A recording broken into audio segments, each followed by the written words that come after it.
Në moton bëu një hero, Vodafone Albania i është përgjigjur sërish thirrjes së kryqit të kuq shqiptar për dhurimin e gjakut në ndihmë të personave që vuajnë nga sëmundja e talasemisë. Më shumë se 65 punonjës të Vodafone Albania ju bashkangjitën fushatës së 11 të dhurimit të gjakut. Miq dhe familjar të punojësve të Vodafone Albania përmes gjestit human të dhurimit të gjakut u shndruan në pak minuta në heronjtë atyre që kanë nevojë për gjak. Drejtoresha e burimeve njerëzore në Vodafone Albania, Kristina Samaulada, jep një mesazh ndërgjegjësimi.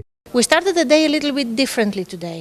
e nisëm ditën ndryshe me një gjest kaq njerëzor. Ajo çka vëre këtë vit është se numri i pjesëmarrësve është akoma më i madh se vitet e kaluara. Kjo tregon që ndërgjegjësimi është rritur dhe Vodafone Albania kontribon në rritjen e këtij ndërgjegjësimi, duke mos munguar asnjëherë në thirrjen e kryqit të kuq për dhurim gjaku.